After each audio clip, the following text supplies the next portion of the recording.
Good afternoon, students. I welcome every one of you for today's session. In today's session, I will be going to give you a quick recap of definitions and important formula in mathematics. So here in this session, I will be going to give the definitions and important formulas in chapter Theory of Equations. So without any delay, we will start our session. So today the chapter is Theory of Equations.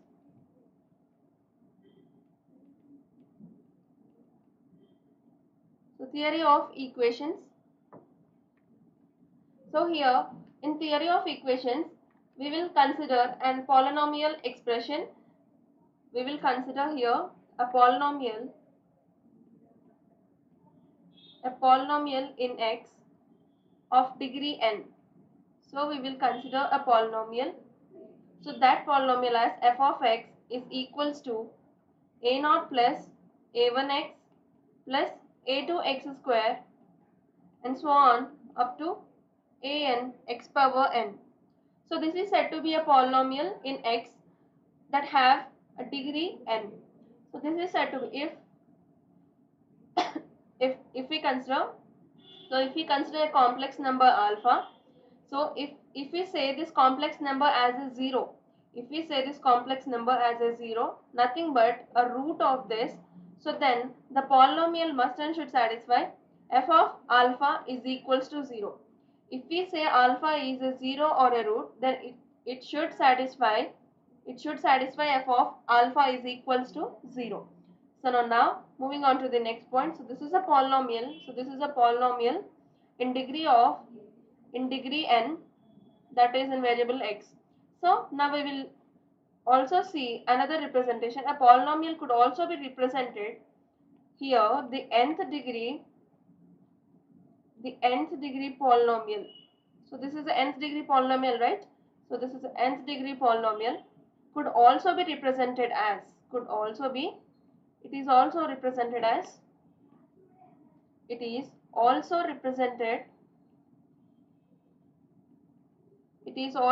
represented as f of x is equals to p naught into x power n plus p1 x power n minus 1 plus p2 x power n minus 2 plus so on, that gives to up to pn minus 1 x plus pn, where p0, p1, p2 and so on pn are considered as the complex numbers. And p0 is not equals to 0. So the very first point is nothing but a polynomial in x of degree n, right? So that is nothing but f of x is equals to a0 plus a1x plus a2x square plus so on an x power n. So the polynomial of nth degree could also be represented as f of x is equals to p0 into x power n plus p1 x power n minus 1 plus p2 x power n minus 2 plus so on up to pn. So this is also another representation of the nth degree polynomial. So now we will look at the standard form of the polynomial. The standard form of nth degree polynomial. So the standard form is nothing but f of x is equals to x power n plus p0 into x power n plus p1 x power n minus 1 plus p1 x power n minus 2 plus and so on up to pn. So this is said to be a standard form of nth degree polynomial. So if we substitute like in this, so here if we substitute the n value as 0, if we substitute n value as 0, there would be no, in the above equation there would be no x terms. That means it gives us a constant pn. So if n is substituted as 1, then f of x will be x power n plus pn, right? So here it gives us a linear equation.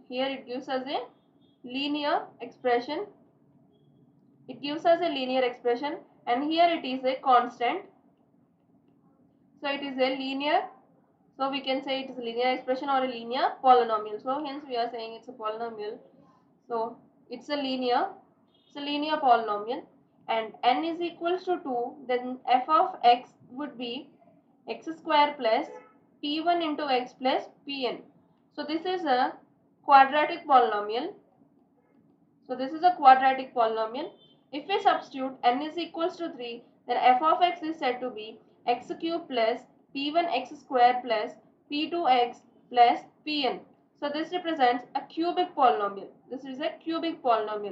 If n is equals to 4, then f of x is equals to x power 4 plus p1 x cube plus p2 x square plus p3 x plus, we can say its n value is 3, right? So p3, and here it is 4, so it would be p4, and here it is 2, right? So it would be 2, and here it would be 1. So this is a biquadratic. We can say this as a biquadratic.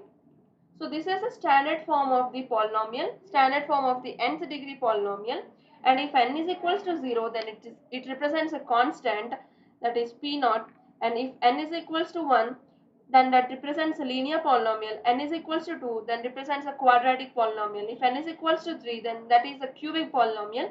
If n is equals to 4, then that is a biquadratic polynomial. So moving on to the next point.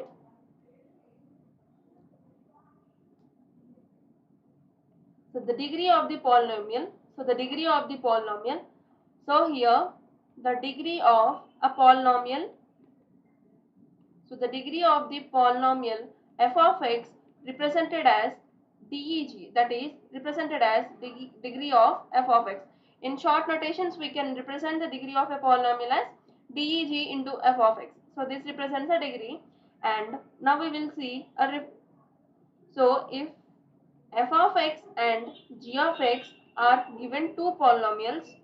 So if f of x and g of x are the given two polynomials or given polynomials such that what degree of f of x is given as m and degree of g of x is given as n. So here they gave two polynomials f of x and g of x, and degree of f of x is also mentioned as m and degree of g of x is mentioned as n. So then degree of f of x plus g of x given as m plus n.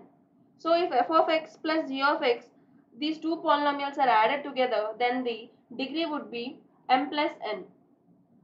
So the next point is division algorithm. Division algorithm. So we all know that what actually a division is, right? So here we will be considering f of x. Here we will be considering f of x and g of x as two polynomials. So simply if we divide f of x with g of x, then definitely we will get, here we will get the quotient and here we will get the remainder. Here we will get the remainder. So this remainder is represented as r of x and quotient is represented as q of x. So from this we can write f of x is equals to q of x into g of x plus r of x, where q of x is nothing but the quotient and g of x is the second polynomial that we got, and r of x is nothing but the remainder, and here r of x would sometimes be equals to 0, and degree of r of x would be less than degree of g of x. So we have to note this down. So we have to remember this. Degree of r of x always less than degree of g of x. So this is about the division algorithm. When f of x and g of x are the two polynomials are given, then we will be getting the quotient, then we will be getting the remainder, and the degree of the remainder polynomial should always be less than degree of the g of x. And moving on to the next point.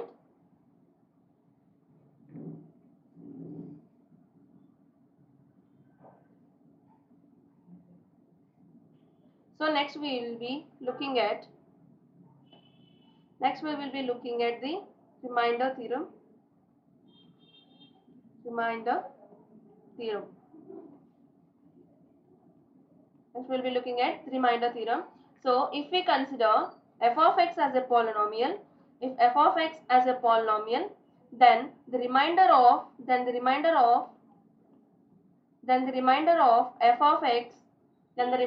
f of x would be, when it is divided by x minus a, is f of a. So if we say if f of x is divided by x minus a, so then the remainder would be, then r of x would be f of a. So that's what this remainder theorem says. And moving on to the next point, factor theorem.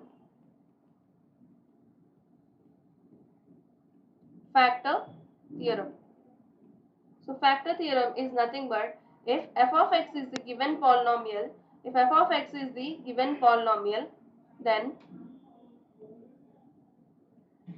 of a is 0. If f of a is given as 0, then x minus a is said to be a factor of this polynomial, f of x. So factor theorem states that if f of x is a given polynomial, if it is given f of a is equals to 0, then x minus a is considered as the factor of the polynomial. And moving on to the next theorem, it's Taylor's theorem. Here we can say this is the most important theorem. The most of the problems would be covering on this theorem. So Taylor's theorem. So if f of x is a polynomial of degree n, if f of x is said to be a polynomial of degree n, then f of x plus h would be equals to f of h plus x divided by 1 factorial into f dash of h plus x square divided by 2 factorial into f double dash of h, plus this continues up to swan x power n divided by n factorial into f of f raised to the power n of h. What are this? F of f dash of h, f double dash of h means. So when we get this f of h function, so then we'll simply differentiate that function. So when differentiating this f of h, that gives us the f dash of h, and differentiating this f dash of h or double differentiating this f of h will give rise to f double dash of h. So this is about the Taylor's theorem. And moving on to the next point. So here, if the equation, if we have, if alpha 1, alpha 2 and so on up to alpha n are given, if alpha n are given are the roots, if alpha n and alpha 2 and so on up to alpha n are given as the roots, then the equation would be,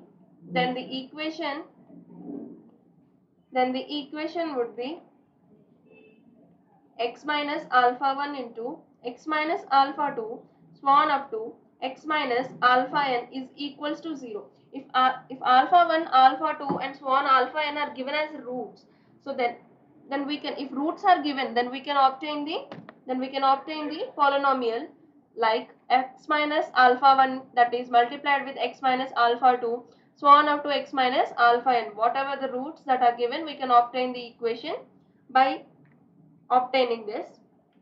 And moving on to the next point, if alpha 1, alpha 2 and so on up to alpha n are given as the roots of the polynomial f of x is equals to p naught x. I'll write this polynomial down like if alpha 1, alpha 2 and so on alpha n are given the roots of the polynomial f of x is equals to p naught x power n plus p1 x power n minus 1 plus p2 x power n minus 2 plus so on up to pn is equals to 0.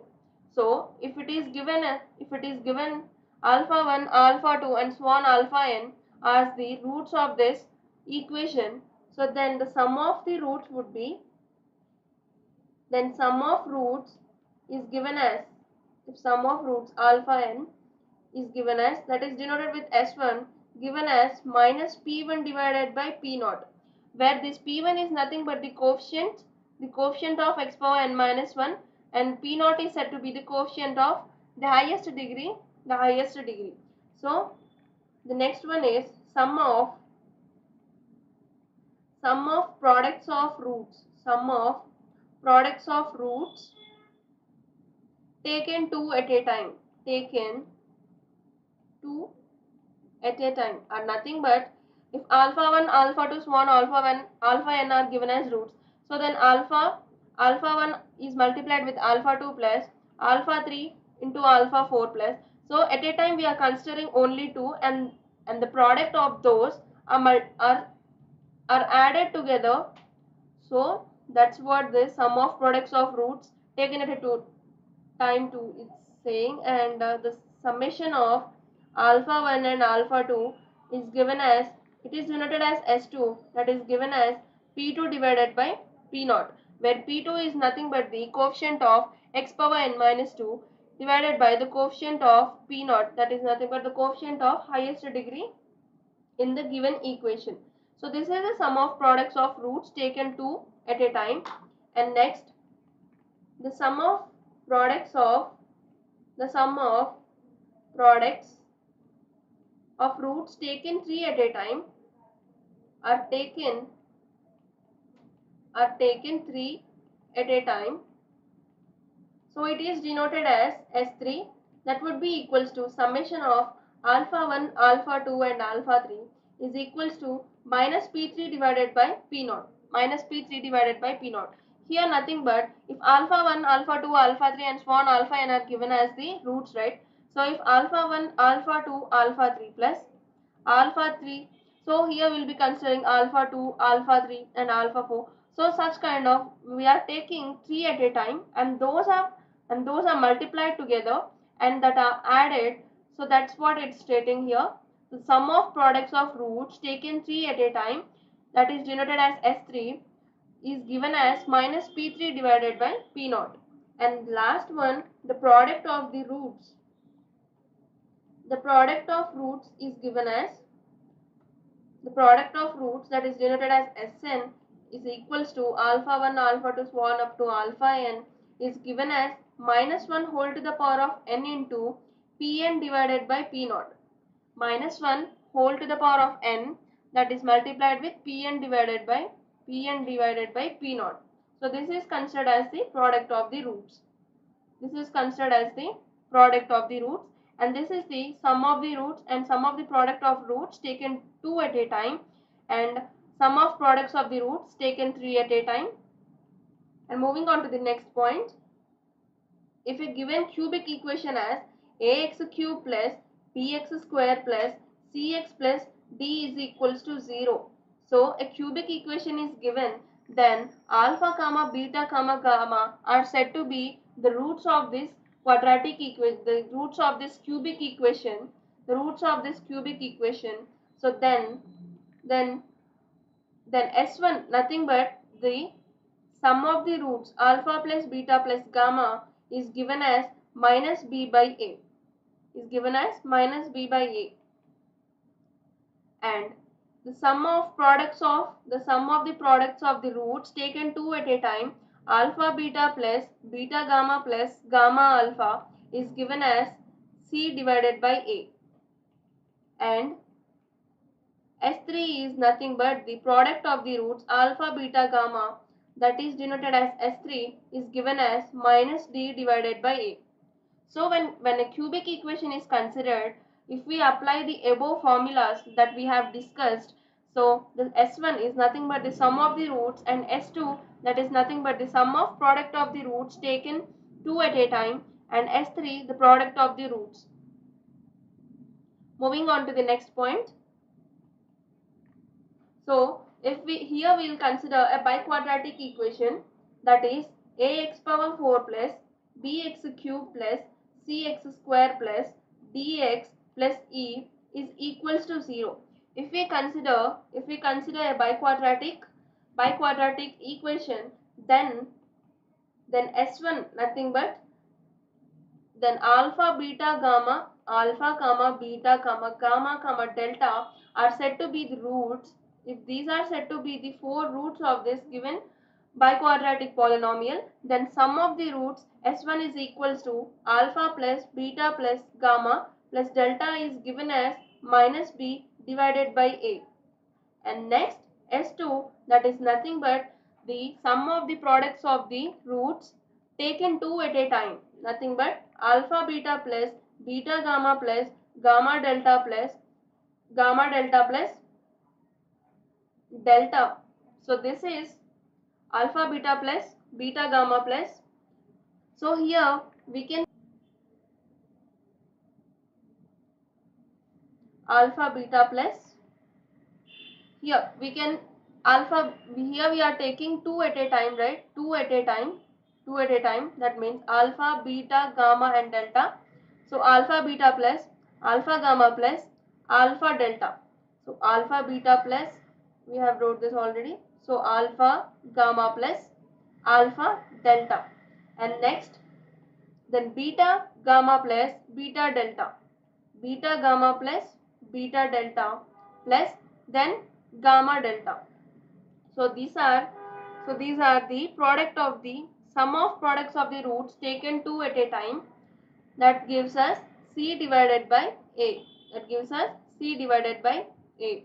And next S3 is nothing but the sum of the product of the roots taken 3 at a time. Sum of product of alpha, beta, gamma and delta. So taken 3 at a time means alpha, beta, gamma. So alpha, beta, gamma and alpha, gamma, delta. So in that case, like that case we will consider here. So that would be alpha, beta, gamma plus alpha, beta, delta plus alpha, gamma, delta plus beta gamma delta is equals to minus d divided by a. So here we are considering 3 at a time, the products alpha, beta, gamma and next alpha, beta and next the delta and next alpha, gamma and the delta and the next beta, gamma and delta. So these are the possible combinations we will get, and the other would be repeated one. So these are the this is the sum of the product of the roots when it is considered 3 at a time. So next, the product of the roots alpha, beta, gamma, that is given as, it is denoted as S4, that is given as E divided by A.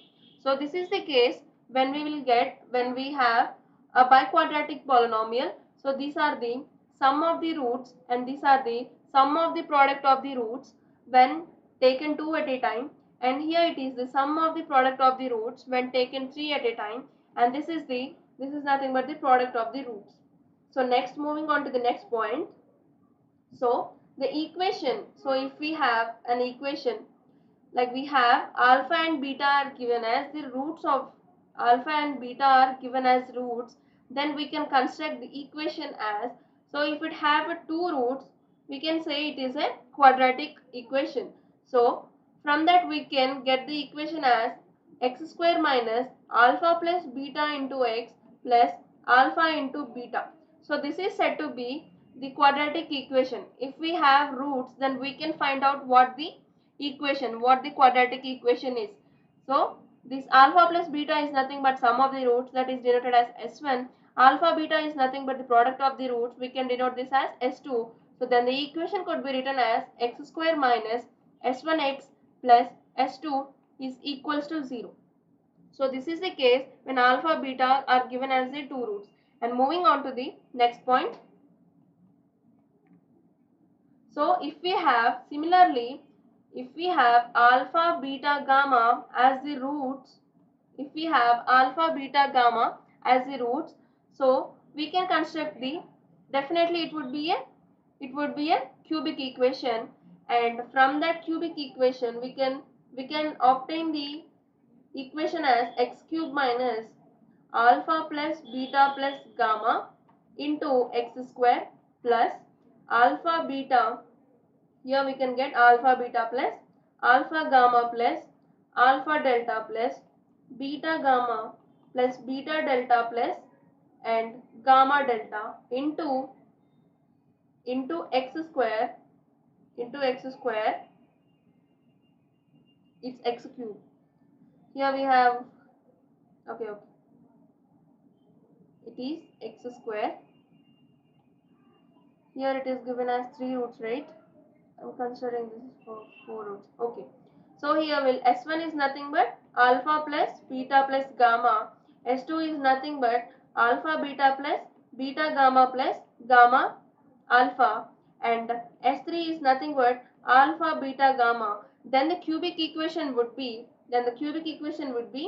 x cube minus alpha plus beta plus gamma into x square plus alpha beta plus beta gamma plus gamma alpha into x minus alpha beta gamma into, so this would be a constant, this is equals to 0. So if alpha beta gamma are given as the 3 roots, so then this is the obtained cubic equation. Similarly, if we have 4 roots alpha, beta, gamma and delta are given as the roots, then the biquadratic equation would be x power 4 minus, here S1 is nothing but the alpha plus sum of the roots, right? So alpha plus beta plus gamma plus alpha beta gamma plus, here it is delta plus delta into x cube plus, here it is considered the sum of the products of the roots, consider 2 at a time. So that would be alpha beta plus alpha gamma plus alpha delta plus beta gamma plus beta delta plus gamma delta into x square minus, and here it is the sum of the products of the roots considered 3 at a time. So that means alpha beta gamma plus alpha beta delta plus alpha gamma delta plus beta gamma delta into x. So this is the x coefficient plus here alpha beta gamma into delta, so this is the constant term, is equals to 0. So this could be written as x power 4 minus s1 x cube plus s2 x square minus s3 x plus s4 is equals to 0 plus S4 is equals to 0. So this is the case when alpha, beta, gamma and delta are given as the 4 roots, then this is the biquadratic equation that we have got. Moving on to the next point. So here if alpha is said to be here, if alpha is said to be a root, if alpha is said to be a multiple root of a polynomial f of x that is equals to 0,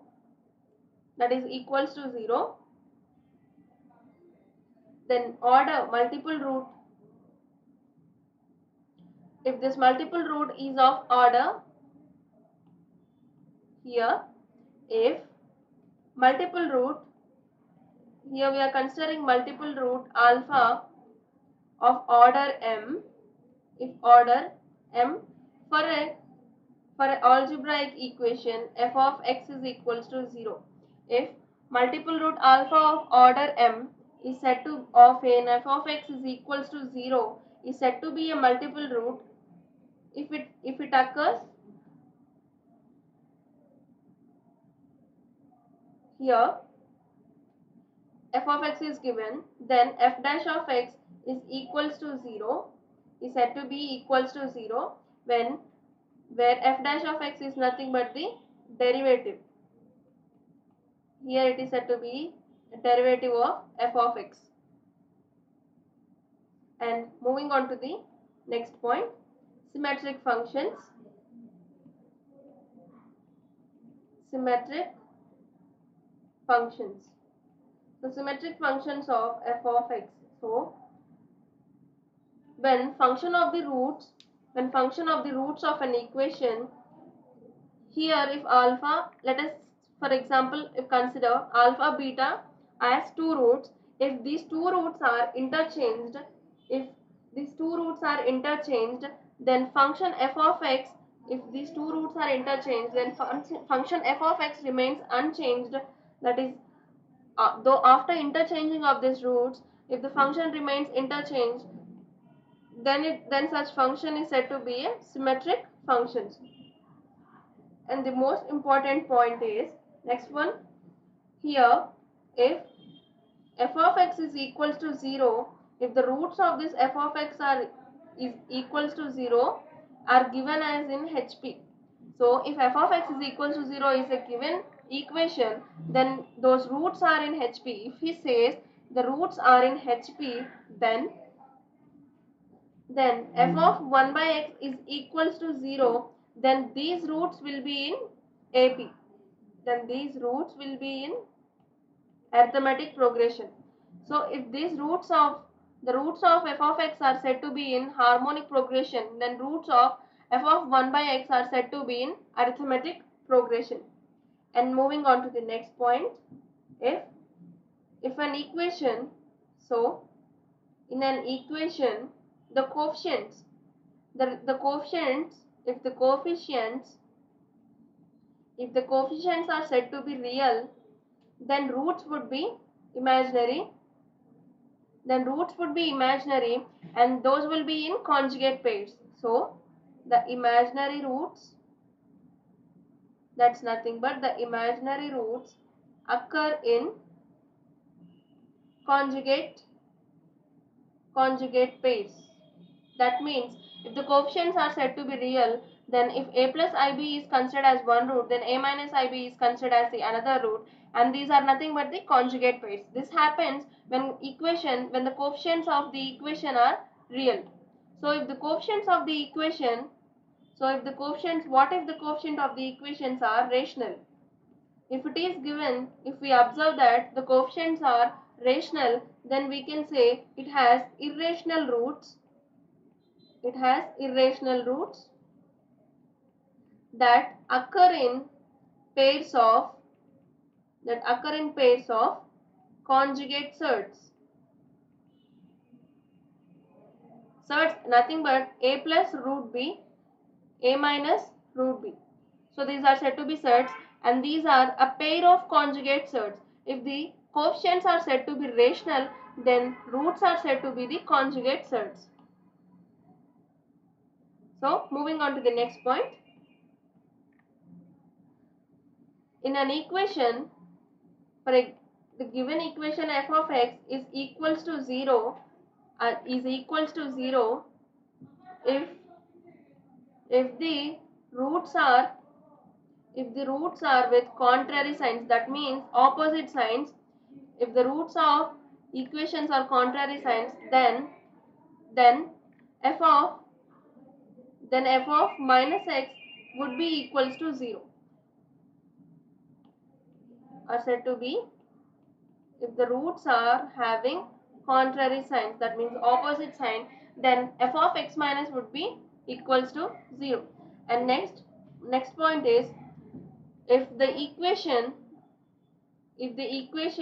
whose roots are multiples of, if the equation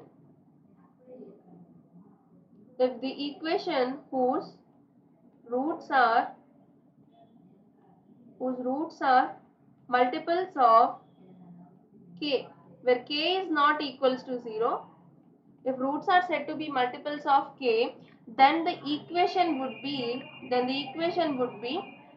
resultant equation would be f of x is equals to 0. So this is the case when the roots are multiplied with k's, multiples of the k's. And the equation whose roots are reciprocal of the roots. So the equation whose roots are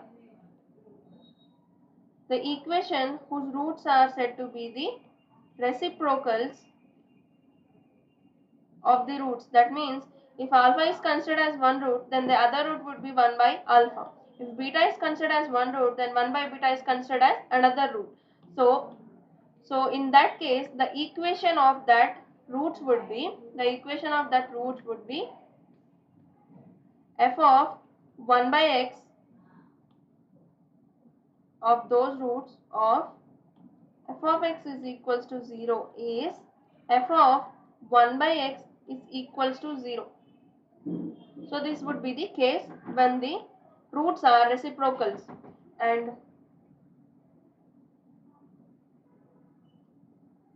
moving on to the next point, if the roots are the equation when roots exceed by h of f of x is equals to 0, then the resultant equation would be f of x minus h is equals to 0. It is nothing but if alpha is considered as one root, then another root exceeded nothing but x plus h. That means in that case the resultant equation would be f of x minus h is equals to 0. And the next point, so here if f of x is equals to 0 is given as an equation with degree n, this is the given equation with degree n, then to eliminate rth term, the rth term in that f of x, we should transform this equation to f of y plus h, transform, then f of x is equals to 0 can be transformed to f of y plus h is equals to 0, where h is nothing but the constant, f of n minus r plus 1 into h is equals to 0. So this is the condition that is implied. So when it is given to eliminate f of x is equals to 0 of degree n, if they ask us to eliminate the rth term from the equation, then the given equation is transformed to f of y plus h is equals to 0, and the condition and the function would be f of n minus r plus 1 h of is equals to 0, and h is said to be a constant. So this is the case when we should eliminate the rth term from the f of x. And then if we consider a polynomial, f of x is equals to p naught xn plus p1 x power n minus 1 plus p2 x power n minus 2 plus so on up to pn is equals to 0.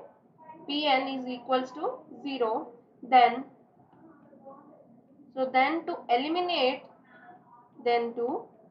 eliminate the second term from this polynomial, from the above equation, if we want to eliminate the second term, nothing but we are substituting rth term.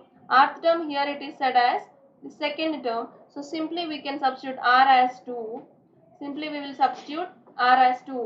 And h is nothing but, and this equation should be transformed to y of y plus f of y plus h, right? This f of x should be transformed to f of y plus h is equals to 0, and h is nothing but minus p1 divided by n into p naught, and this is said to be minus p1 divided by n p naught.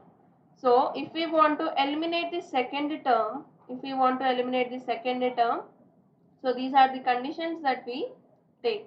And moving on to the next point. So here we will see an equation is said to be a reciprocal equation. So if we have f of x is equals to 0, so then the equation is said to be a reciprocal equation if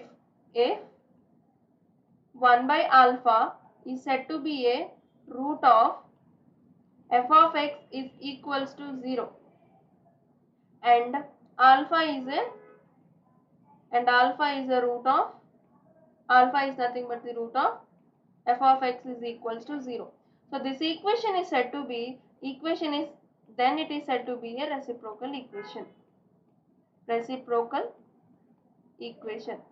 If we want to say f of x, if we want to show f of x as a reciprocal equation, and alpha is given as 1 root, then definitely 1 by alpha must be a root of f of x is equals to 0. In that case, we can say the given f of x is a reciprocal equation.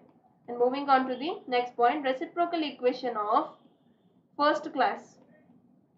Reciprocal equation of first class.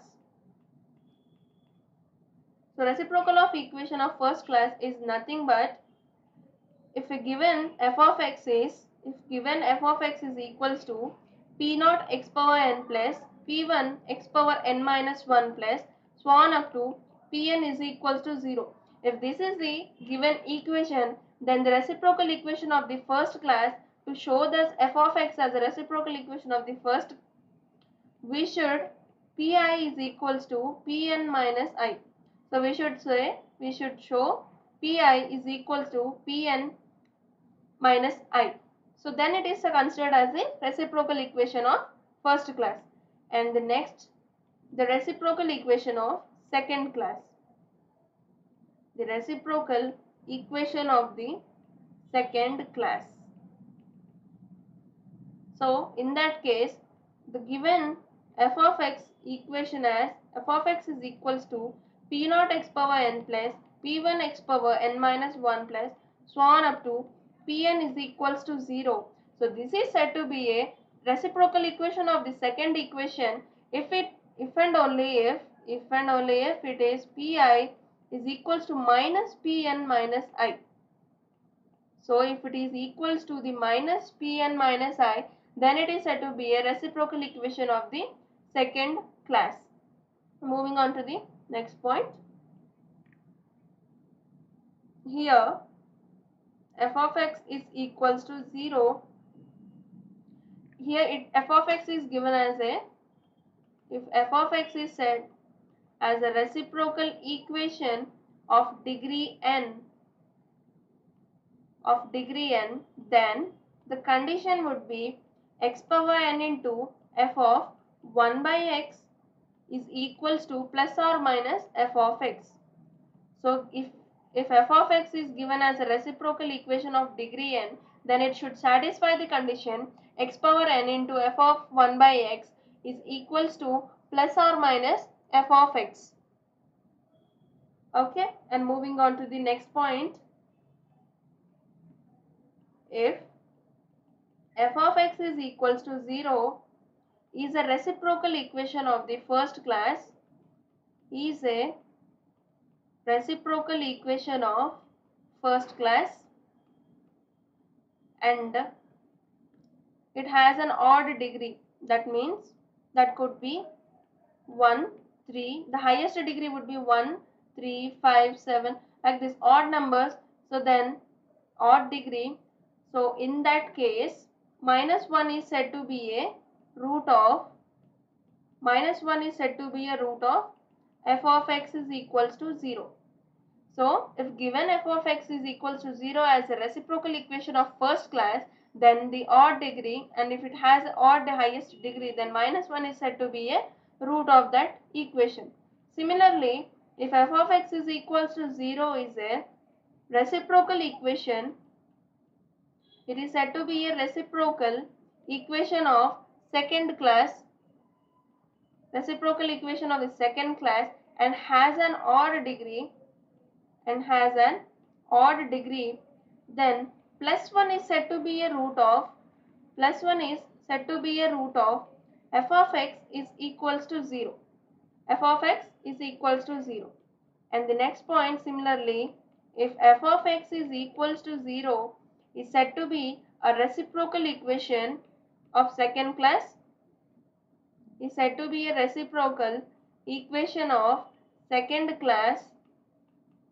with even degree. Here we have considered the odd degree, right? In this case, we are considering the even degree. So in that case, plus 1 and minus 1 are both the roots, are said to be the roots of f of x is equals to 0. So this is said to be a, so if given f of x is said to be a reciprocal equation of second class with even degree, so then plus 1 and minus 1 are said to be said to be the roots. Moving on to the next point. And from here, so these are the most important problems. So these are the most important formula where most of the problems could be solved. So we can say, so I can say that these are the most important formulas that would be so helpful. Okay, moving on to this. The very first point is the equation of lowest degree. So the equation of lowest degree of rational coefficients. So here an equation is considered with the lowest degree and whose coefficients are rational, whose coefficients are said to be rational. So then it's have a root. If it is having a root, root a plus root b. So if root a plus root b is given as a root, so then the equation would be x power 4 minus 2 times of a plus b into x square plus a minus b whole square is equals to 0. When root a plus root b is given, then the equation would be x power 4 minus 2 times of a plus b into x square plus a minus b whole square is equals to 0. If root a plus I root b is said to be a root, then the equation would be x power 4 minus 2 times of a minus b into x square plus a plus b into whole square is equals to 0. So this is the case when root a plus root b is given as a root, then the equation would be this, and this is the case when root a plus I root b is given as another root. So now next, moving on to the next point, the condition that the roots of, if we consider ax cube plus bx square plus cx plus d is equals to 0, if this is a cubic equation, then if it is said if roots are in AP arithmetic progression, then the condition would be 2b cube plus 27a square into d is equals to 9abc. So if cubic equation is given and roots are said to be in arithmetic progression, then the condition must be 2b cube plus 27a square into d is equals to 9abc. And if it is said that the roots are in geometric progression, then the condition is ac cube is equals to b cube d. So this is the condition. So these are the conditions. So similarly, if the roots are said to be in harmonic progression, then 2c cube plus 27ad square is equals to 9bcd. This is the condition that it should satisfy. So when roots are given in HP, so this is the condition. So moving on to the next point.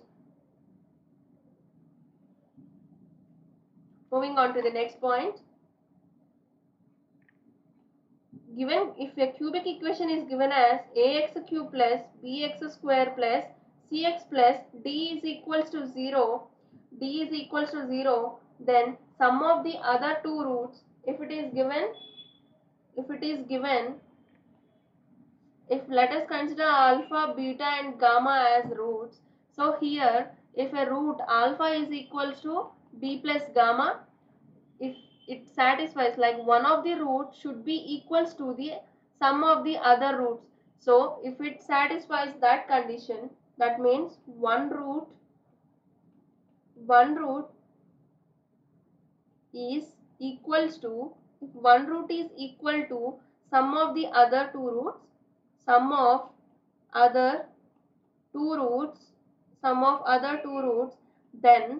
then it should satisfy the condition 8a square d plus b cube is equals to 4abc. So this is the condition it should satisfy. So this happens when alpha is equals to, like one of the root, one of the roots should be equals to the sum of the other two roots.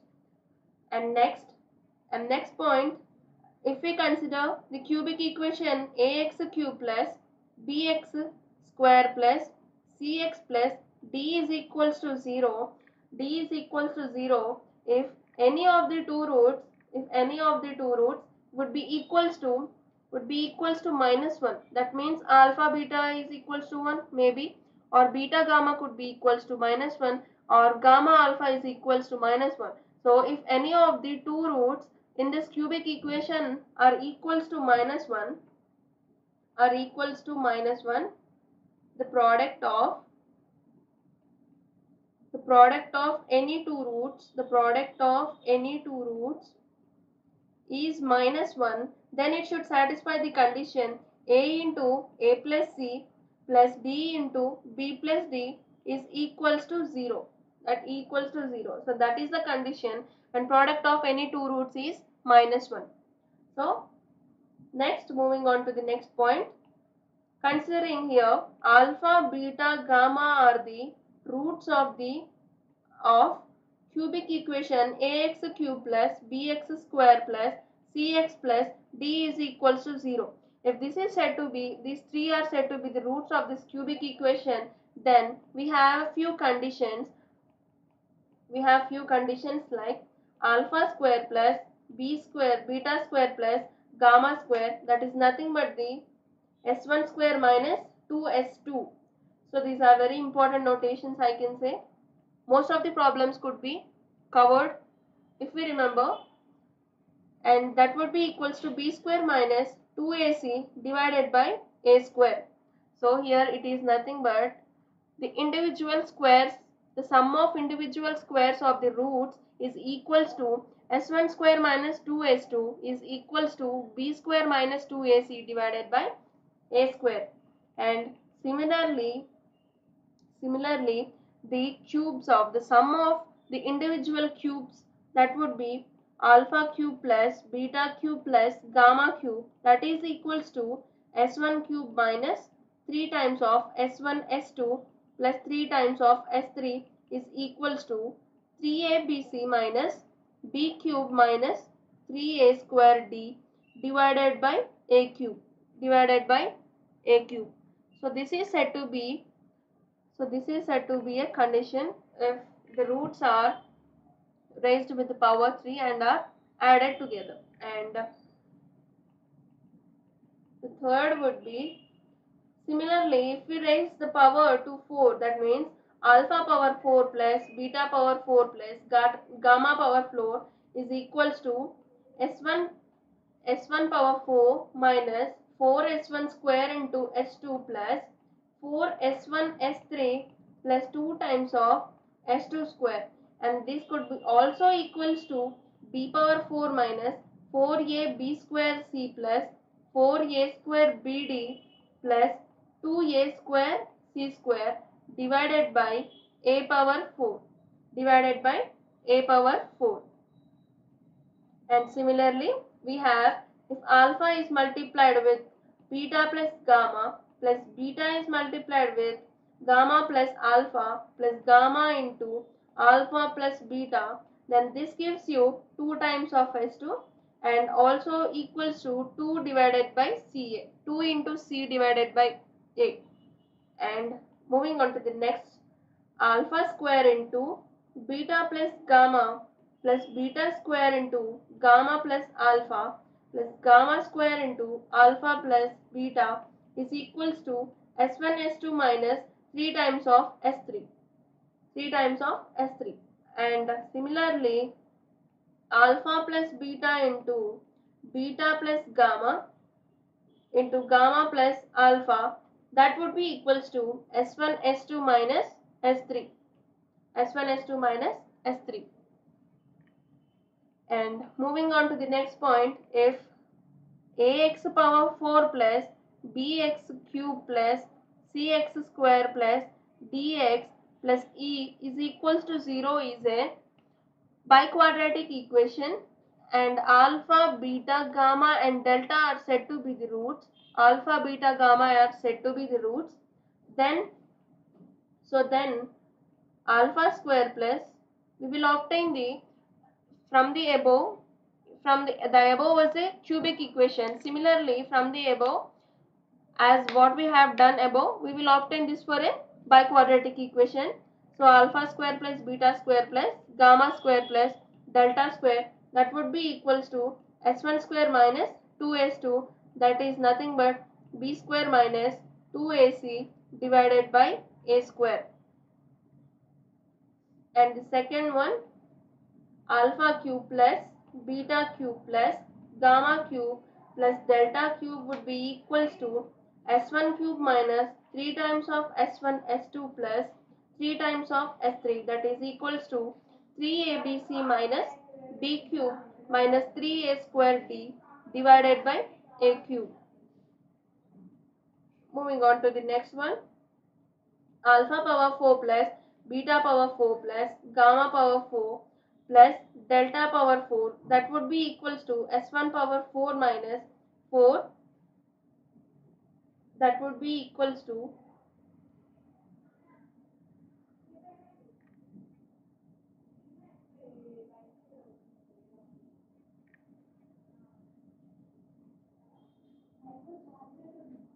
I'm sorry, actually, we'll discuss this.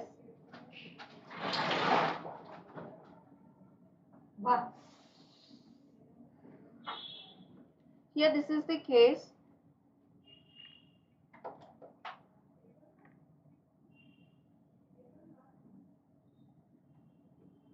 Let me clear this all.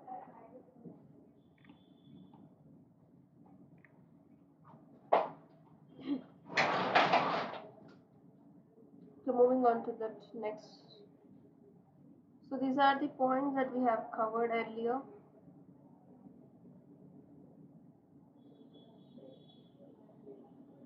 Okay.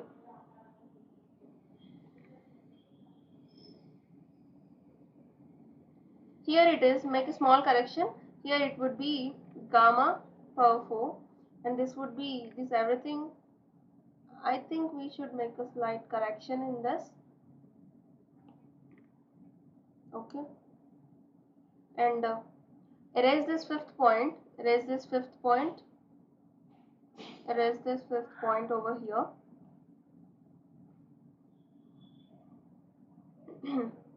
I'm sorry for this. Yeah.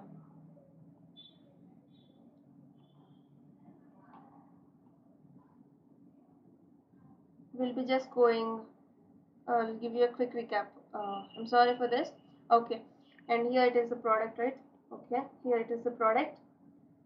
And the fifth point is, here we have considered alpha, beta, gamma as the roots of ax cube plus bx square plus cx plus d is equals to 0.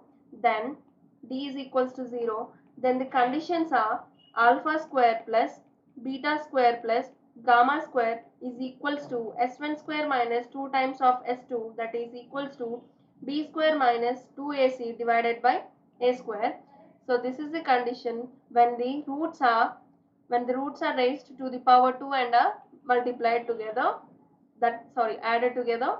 And if it is raised to the power 3 and are added, alpha cube plus beta cube plus gamma cube, that is equals to s1 cube minus 3 times of s1 s2 plus 3 times of s3, that is equals to 3abc minus b cube minus 3a square d divided by a cube,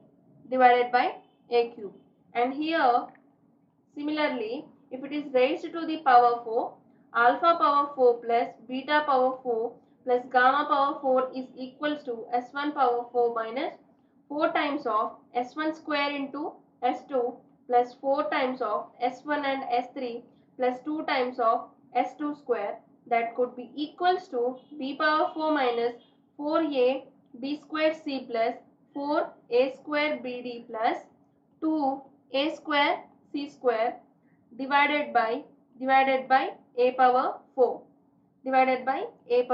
Similarly, if alpha is multiplied with beta plus gamma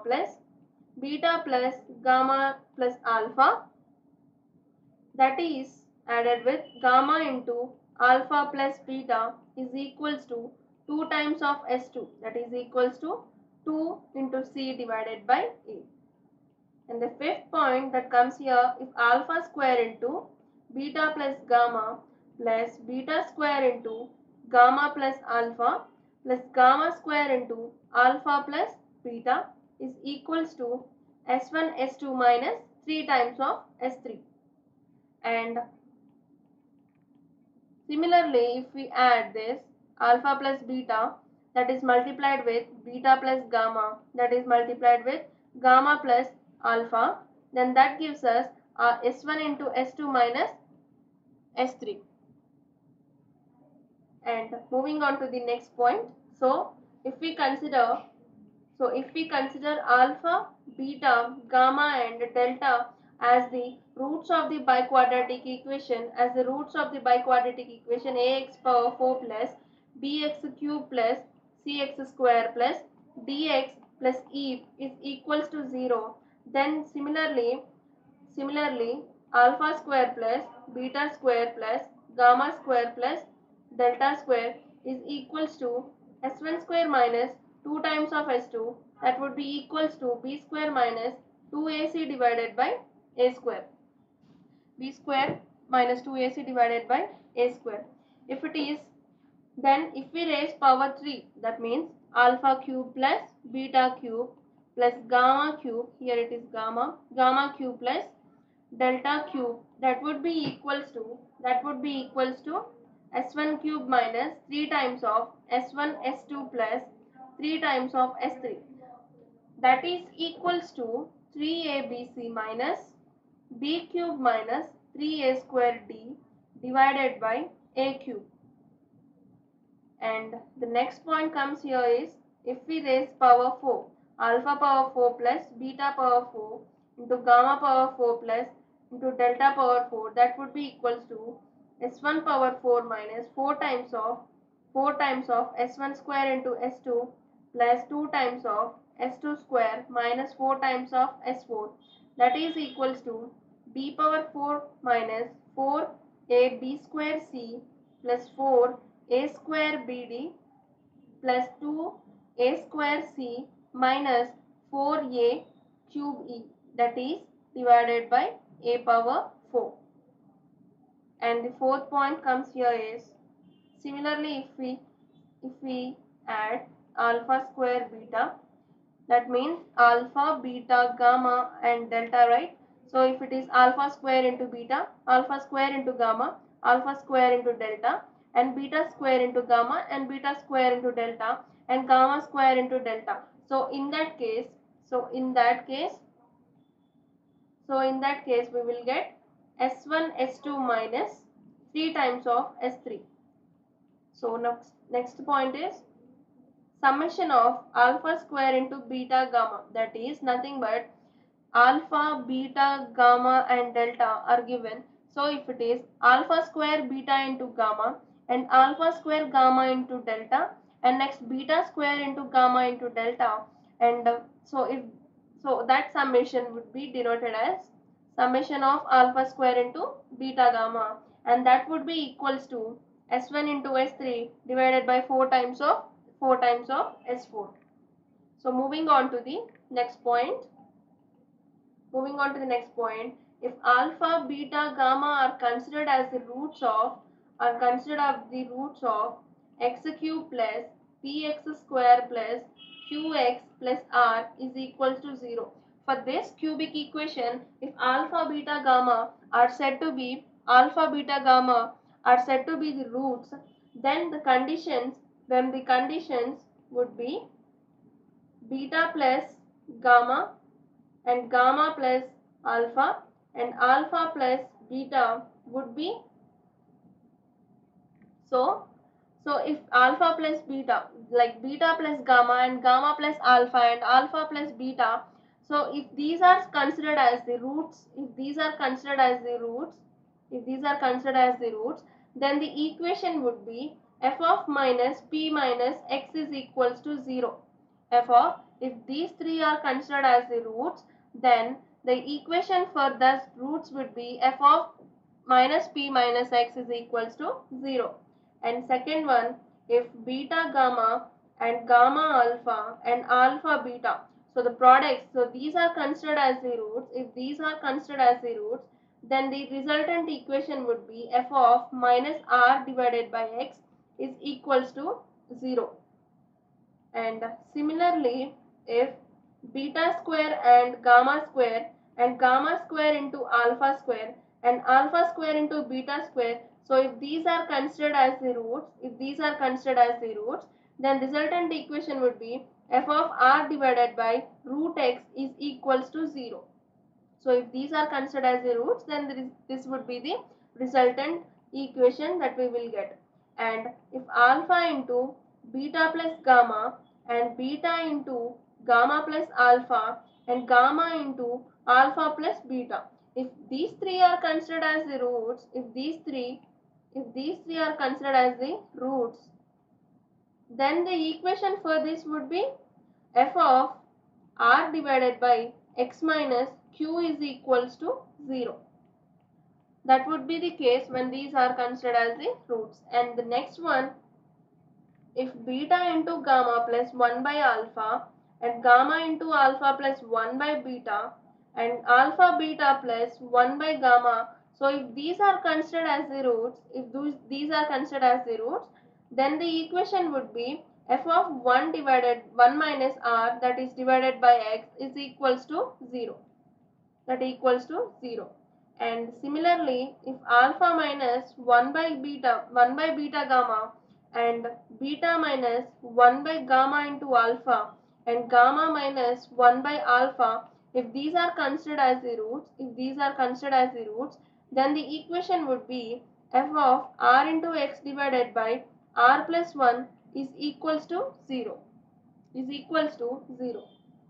So this is the case when alpha, beta, gamma are said to be the roots, and again the combinations would be considered like this, like if those are multiplied, if those are added, and if the roots are squared like this, if the conditions are like this, then the resultant equations for that would be obtained by reminding these formulas.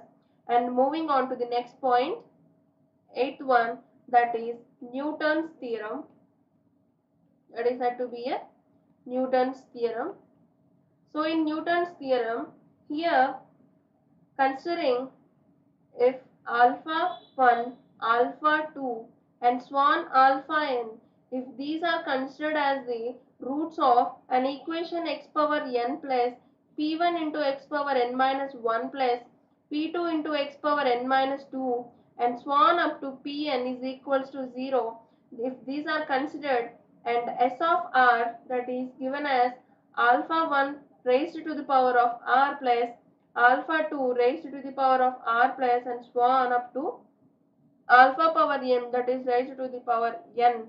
If these two conditions are given, then we will get sr plus p1 into sr minus 1 plus p2 into sr minus 2 plus and so on up to p into r minus 1 into s1 plus r into pr is equals to 0.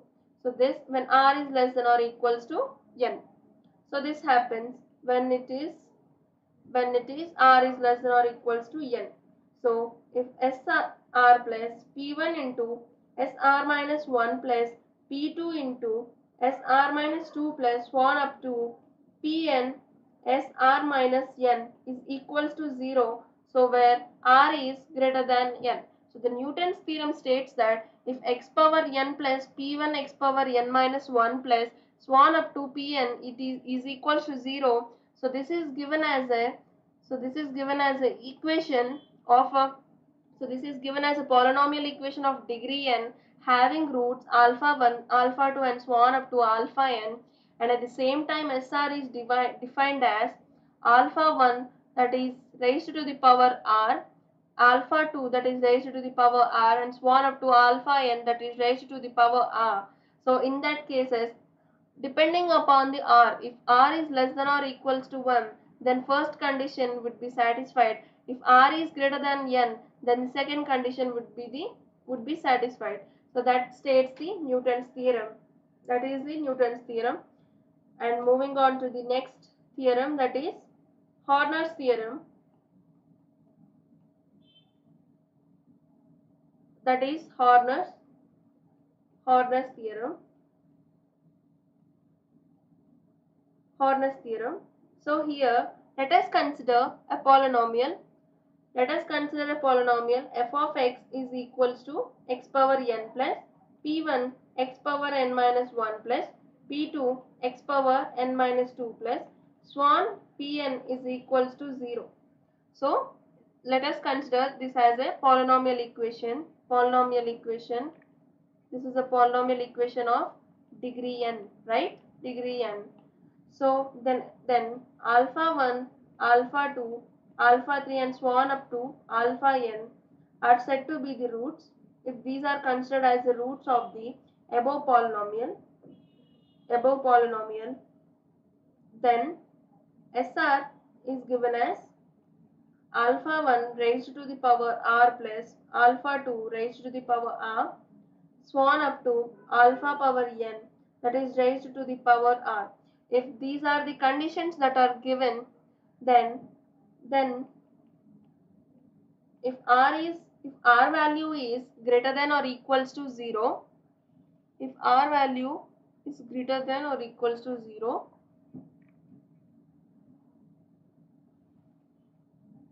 okay. If f of x is said to be, am I going too fast? Like in some comments are mentioning like I am reading like a robot. I thought this is a quick recap about the formulas. That's why I'm going so fast. Okay, I'll explain slowly. Okay, so Horner's theorem. So here we are considering a polynomial equation, that is x power n. In the first slide, I've mentioned that this is the standard polynomial form. So that is x power n plus p1 into x power n minus 1 plus p2 into x power n minus 2 and so on up to pn is equals to 0. So this is said to be a polynomial of degree n, and alpha 1, alpha 2 and alpha 3 and so on up to alpha power n, alpha into n. So these are considered as the roots of this polynomial equation, and SR is equals to alpha 1, that is raised to the power r, plus Horner's theorem states this, what SR. So here this is the term that we are introducing. So depending upon this, we don't know this R value. So if R value, that would be R is greater than or equals to 8, R is greater than or equals to 8, then SR is equals to, then SR is said to be the coefficient, of 1 by x power r plus 1 in f dash of x divided by f of x, and similarly if r is less than 0, then SR is considered as the coefficient of x power minus of r plus 1 in minus of f dash of x divided by f of x.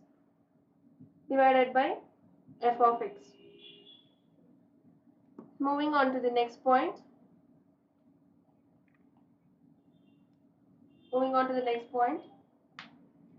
In an equation, if all the coefficients of even powers of x are of one type, like if we consider an equation f of x is equals to, I'll be considering here by quadratic equation, maybe ax power 4 plus bx cube plus cx square plus and dx plus e is equals to 0.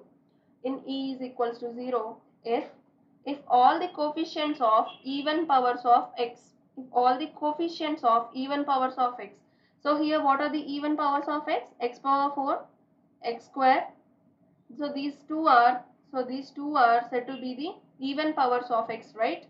And those coefficients, what are those coefficients? A and c. So a and c, if these are of same sign, that could be either minus c or plus a and plus c. So in an equation, that could be any equation, I am just here considering it as a biquadratic equation for your example, for your understanding. So if an in any equation, the even powers of the x coefficients are of same sign. That could be plus AC and plus A and plus C, or minus A or minus C. Then the odd power coefficients, nothing but x cube and x are the odd powers of x, right? So what are those coefficients? B and D. B and D are the coefficients of those odd power of x. So that would be, or of opposite sign. So if these are plus A and plus C, then this should be minus B and minus D. If these are minus A and minus C, then this would be plus B and plus D. So this is the point that it is mentioning over here. I'll write it down clearly. So in an equation, if all the coefficients of even powers of x are of one type, that could be positive or negative. So if the coefficients of even powers of x are of one type, then and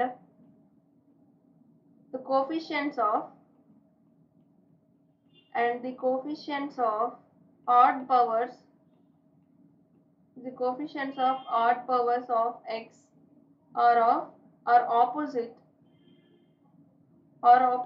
If we observe that scenario, if that scenario is observed, then we can say that the equation has no negative root. So this is the conclusion that we are getting from this here. So for example, ax power 4 plus bx cube plus cx square plus dx plus e is equals to 0 is considered.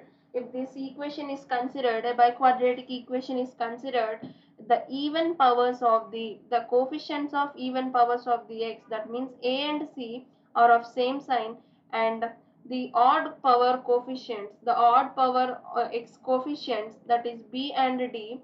So if these two are observed as, if these two are of plus and these two are observed as negative sign, so in that case we can say this equation has no negative root. So no negative root would be observed here. So this is the conclusion that we are getting. And similarly, the next point, in an equation,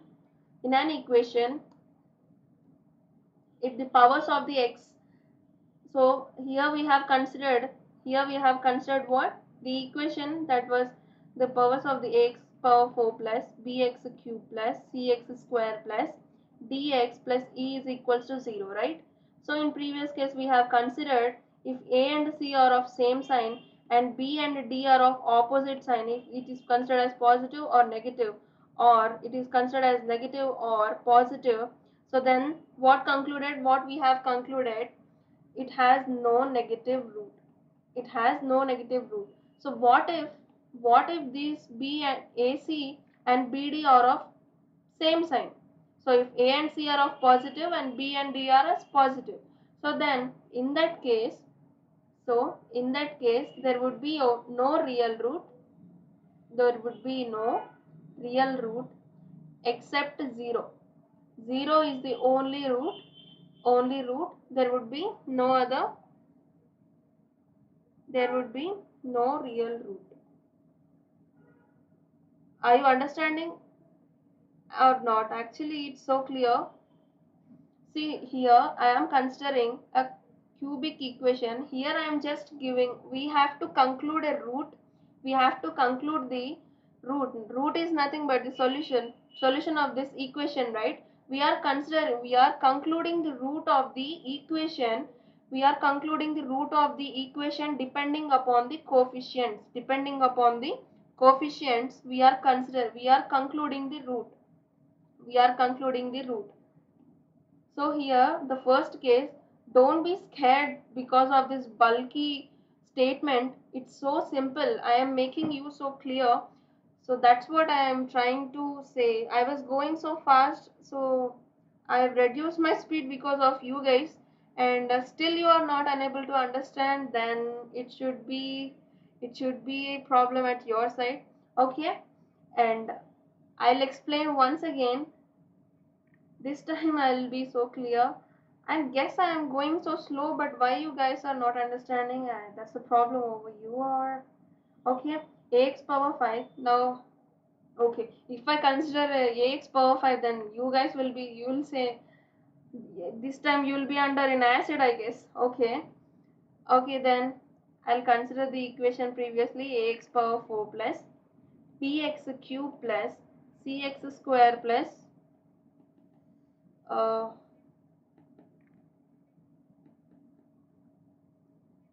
cx square plus hold on a second.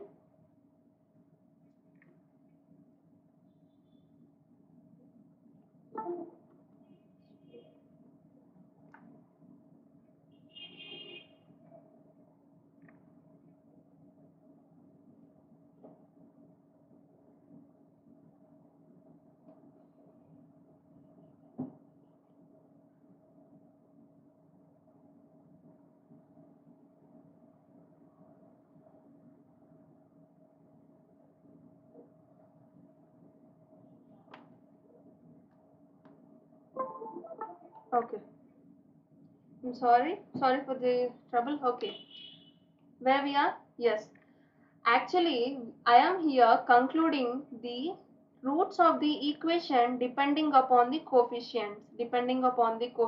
Don't be so scared. Don't be so.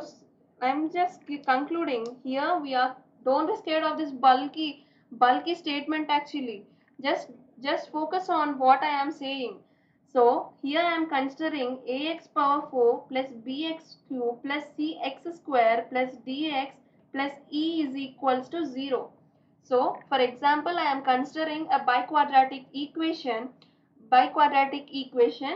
and depending upon the coefficients, we are concluding the roots. The main agenda is concluding the roots depending upon the coefficients. I repeat, the main agenda is we have to conclude the root depending upon the coefficients. Okay, and here the what is this bulky statement that states is the coefficients, the even powers of the x. Even powers, even numbers, right? 2, 4, 6, and so on up to here. We are considering a biquadratic equation, so definitely the x even powers would be x power 4 and x square. And what are those coefficients? Nothing but a and c. We will take this as one set. Okay, and next, the odd powers of x, nothing but x cube. It's an odd power of x, right? And x power 1, this is also an odd power of x, right? So what are those coefficients? Those coefficients are nothing but b and d. So I am considering this as another set. Okay, I am considering this as the another set. So here I am comparing the signs of these two coefficient sets. So if A and C are of positive sign, and if A and C are of positive and B minus D, when we compare, for example, we have an equation. When we compare those equations, in the result what we know, like if it's plus A and plus C, if it's minus A and minus D. So we observe this when an equation is given. So in that case, what we will see is, we will conclude that that equation has no negative root. That equation has no negative root. So this is one case. And the other case is, what if these are same? If all the powers of x are odd and all the coefficients are of same sign, so the coefficients of x power odd, nothing but x cube and x, right? So if B and D, if B and D are, if B and D coefficients are of same sign, like means these two have same sign, so then we conclude that there would be no real root. There would be no real root except 0.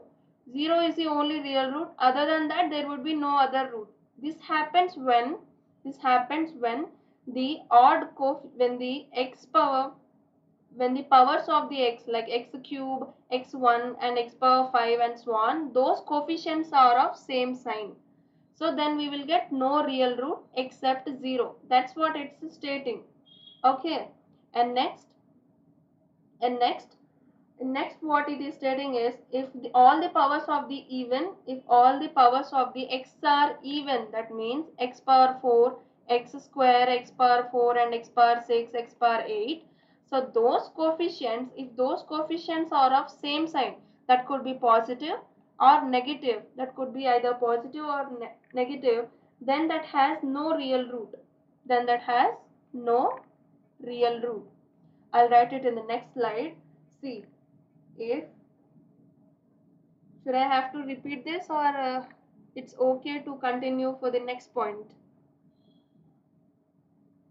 Maybe I have to.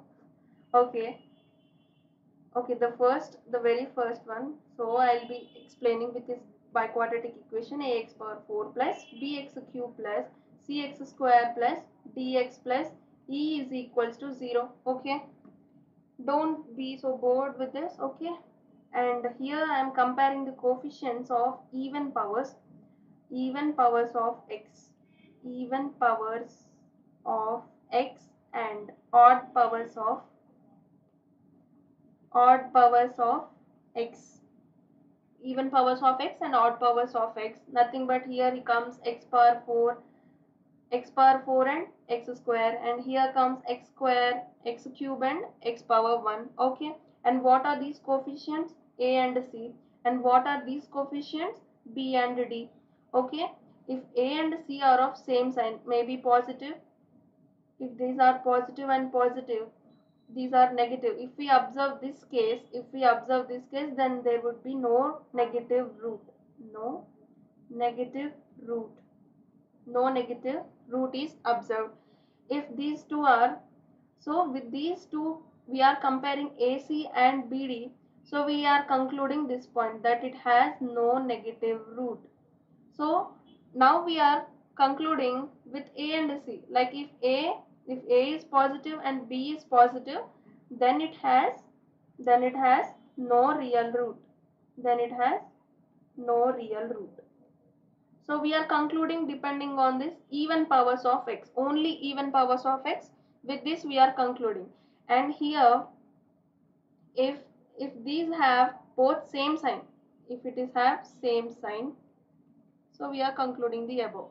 So if it have, so B and D coefficients have same sign, so then we are concluding there would be no real root except 0.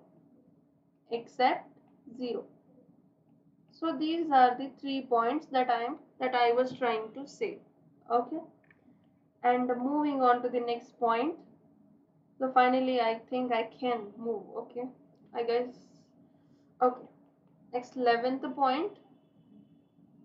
If f of x is a polynomial, if f of x is considered as a polynomial with real coefficients, f of x is considered as a polynomial with real coefficients, if real coefficients, then alpha, if alpha is greater than 0, if alpha is given as greater than 0, then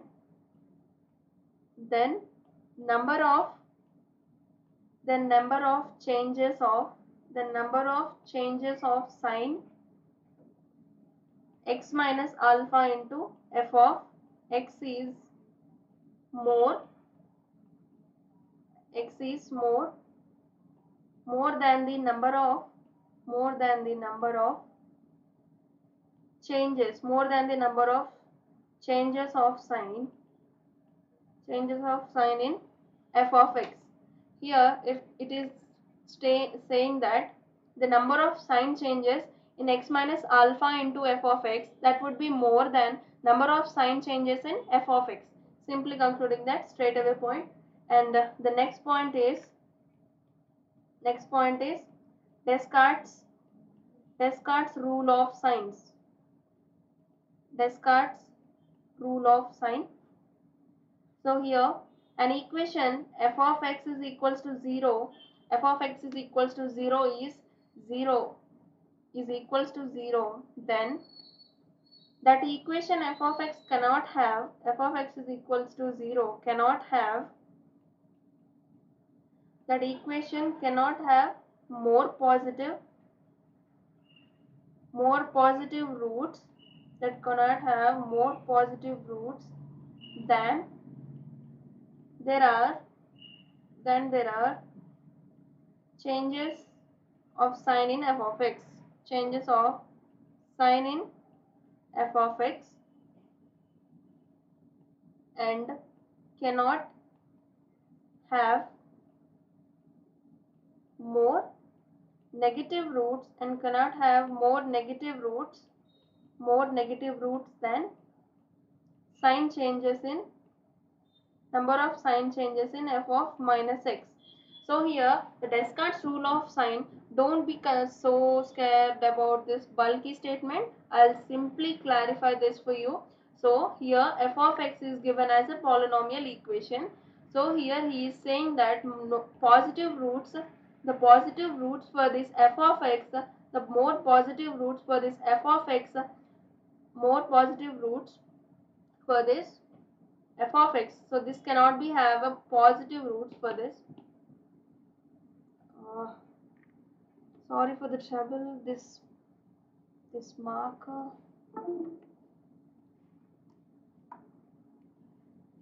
If anyone feeling any kind of doubts, you can actually ask me.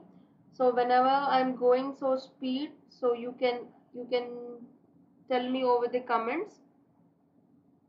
I will slow down and I will make you guys to understand. Okay, and here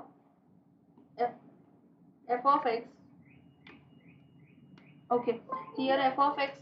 So f of x is the given equation. So this cannot have more positive roots than the number of sign changes. Let us consider f of x. Let us consider f of x as an equation.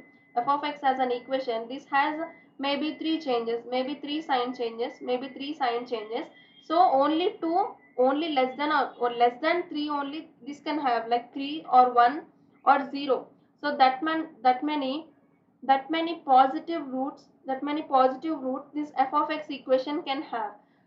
It shouldn't exclude this number 3, because sign changes here in f of x is 3.